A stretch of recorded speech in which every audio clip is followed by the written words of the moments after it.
En 1944 se redoblaron las posiciones para que Ramírez tomara una postura más agresiva contra el eje. En enero, la Argentina rompió las relaciones diplomáticas con Alemania y Japón. El GOU desplazó a Ramírez y puso en su lugar al general Edelmiro Farrell. El derrocamiento de Ramírez generó una crisis en el régimen militar, que quedó aislado y sin apoyo de la sociedad civil. La debilidad del gobierno de Farrell facilitó la emergencia de una figura hasta entonces secundaria, la del coronel Juan Domingo Perón.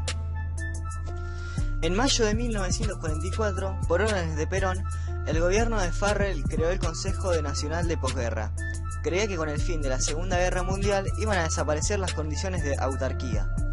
Para Perón, la inminente crisis económica que parecía avecinarse con la derrota del eje sería un caldo de cultivo para el activismo del Partido Comunista entre los trabajadores.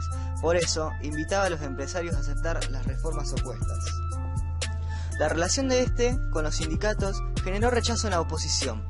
También desconfiaron de los sectores de oficialidad de las Fuerzas Armadas, que tenían el incremento de la conflictividad social. El gobierno de Farrell, golpeado por la demostración opositora y presionado por los sectores más conservadores de las Fuerzas Armadas, restauró el estado de sitio, intervino en las universidades y ordenó el arresto de Perón. Esto puso en alerta a los sindicatos, temerosos de un retroceso en las políticas sociales del gobierno, y los dirigentes gremiales declararon una huelga general. El 17 de octubre de 1945, grupos de trabajadores marcharon a la Plaza de Mayo a exigir la libertad de Perón. Del laborismo al peronismo. La coalición electoral que llevó a Perón al poder era conformada por sindicalistas radicales, disidentes y conservadores provinciales, que tenían en el candidato de triunfante su única garantía de unidad. La campaña electoral de Perón por el Partido Laborista y la Unión Cívica Radical. Una vez que ganó las elecciones, Perón exigió deshacer las estructuras partidarias que lo habían apoyado y reunirse en una nueva, el Partido Único de la Revolución Nacional, o PURN. En un primer momento, el Partido Laborista rechazó la orden, pero se rehusaban a que el partido perdiera democracia interna y su autonomía política. En 1947, el PURN adoptó el nombre de Partido Peronista. Ahora voy a nombrar los puntos que tenían la ideología peronista. La llamada doctrina peronista se nutrió de las ideas nacional populares. En segundo lugar, las tres banderas del peronismo eran la justicia social, la independencia económica y la soberanía política. En tercer lugar, el movimiento peronista se veía a sí mismo como una tercera posición alternativa al comunismo y al capitalismo, que sostenían una política exterior independiente de Estados Unidos y la Unión Soviética. Y en cuarto lugar, el peronismo respetaba la propiedad privada, pero creía que el Estado debía regular los conflictos entre empresarios y trabajadores, quienes, junto a la Iglesia y el Ejército, formaban una comunidad organizada de corte corporativista. Bases en el gobierno peronista. La relación entre el peronismo y el populismo. El movimiento peronista coincidió en varios aspectos con otros movimientos políticos, como el varguismo en Brasil y el cardenismo en México, aunque hizo las cosas un poco diferentes. En el caso del varguismo, el peronismo operó al revés y se centró en la justicia popular. Y a diferencia del cardenismo, el peronismo reconoció los partidos políticos, las elecciones periódicas y las libertades civiles. Un Estado interventor. La economía peronista tomaba recursos del campo para subsidiar a la industria, con el objetivo de aumentar la producción y el pleno empleo. Los salarios altos permitían a los trabajadores comprar electrodomésticos, lo que estimulaba la producción industrial. Plan quinquenal.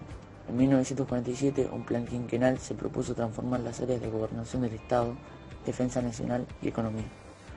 Estas tres áreas se encargaron de planear políticas en materia de salud pública, educación, cultura, entre otros. Otras medidas que se tomaron en este plan fueron el voto femenino, la provincialización de territorios nacionales y los planes de vivienda popular. Empresas estatales. El peronismo aceleró la intervención del Estado en la economía mediante un programa de nacionalizaciones de empresas privadas. En 1948, el gobierno compró los ferrocarriles y teléfonos británicos. También se adquirieron usinas eléctricas, puertos, etc. Finalmente, el gobierno también creó empresas para invertir en sectores estratégicos, como el gas del Estado y el agua y energía. Las políticas sociales. En estas podemos encontrar convenios colectivos de trabajo. El decreto de asociaciones profesionales en 1945 subordinó a los sindicatos al reconocimiento del Estado. Estos fueron la principal herramienta que regulaba las relaciones entre empresarios y trabajadores. Cabe destacar que en 1953 los convenios codificaron legalmente. Fundación Eva Perón. En 1948 se creó la Fundación Eva Perón, que obtuvo fondos del Estado, de la CGT, entre otros. Esta gestionó ropa, alimentos, ayuda médica y hogares para gente sin techo, llevando la revolución peronista a personas que no podían acceder a beneficios de políticas obreristas del gobierno. Vivienda, salud y educación. Las migraciones internas provocaron una urbanización descontrolada, que generó hacinamiento y dificultades para adquirir una vivienda digna. Entre 1946 y 1955, la salud pública fue accesible para el doble de personas que en el periodo anterior.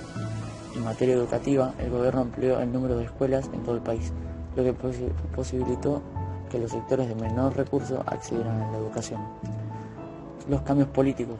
En estos está la oposición al peronismo.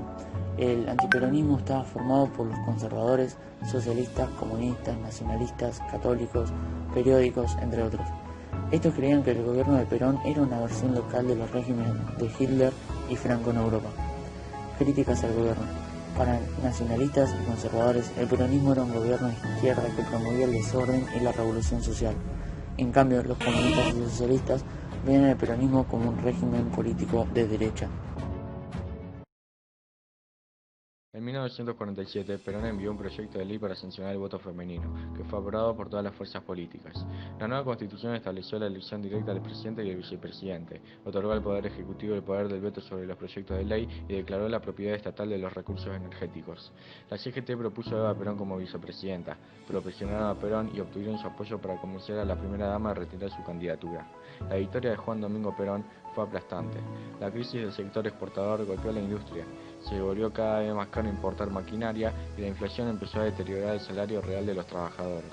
La crisis obligó al gobierno a modificar el rumbo económico. El plan económico del gobierno resolvió los problemas urgentes y la economía mostró índices de recuperación. El gobierno promulgó en 1953 una ley con ventajas para la inversión de capital extranjero, pero el proyecto fue bloqueado. El Congreso de la Productividad de 1954 generó rechazo en el mundo sindical de promover un mayor control empresarial del proceso de trabajo, con el objetivo de aumentar la producción. La peronización de la sociedad obligó a los empleados estatales a afiliarse al partido peronista. Discriminó a los militares antiperonistas en los ascensos en el interior de las Fuerzas Armadas y difundió el culto a las personalidades de Perón y Evita en la escuela primaria y sitios públicos. La sección especial de la Policía Federal reprimió ilegalmente a los disidentes políticos. En 1953, dos bombas colocadas por comandos antiperonistas estallaron en un acto de la CGT, dejando a varios muertos y centenares de heridos. En represalia, varios manifestantes peronistas asaltaron la sede del Jockey Club y locales del Partido Socialista, el Demócrata y el Radical. La gota que colmó el vaso del enfrentamiento entre Perón y la Iglesia fue el proyecto católico de formar un partido demócrata cristiano para competir en la arena electoral con un sesgo claramente opositor. La respuesta del gobierno fue anular a las concesiones que la Iglesia había obtenido desde 1943 por su apoyo al régimen militar y a la candidatura. La movilización del Corpus Christi era una tradicional ceremonia que se realizaba todos los 9 de junio.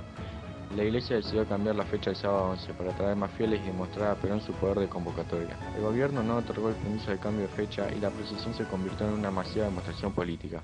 Las medidas del gobierno contra la Iglesia dividieron a las Fuerzas Armadas. Esta situación alentó a los sectores más antiperonistas del ejército a planear el derrocamiento a Perón. El 16 de junio, aviones de la Marina y la Fuerza Aérea intentaron asesinar a Perón, bombardeando la Plaza de Mayo. El presidente, enterado de la conspiración, no estaba en la Casa Rosada. Mientras seguían bombardeando, en paralelo se realizaron los ataques contra la jefatura de policía, la sede de la CGT y la residencia presidencial. El bombardeo a la Plaza de Mayo fue un golpe muy duro para el gobierno que no fue capaz de recuperarse. El 16 de septiembre de 1955 hubo un golpe militar encabezado por el general Eduardo Leonardi que tomó el poder, frente a la inacción de la CGT y la mayor parte de las Fuerzas Armadas.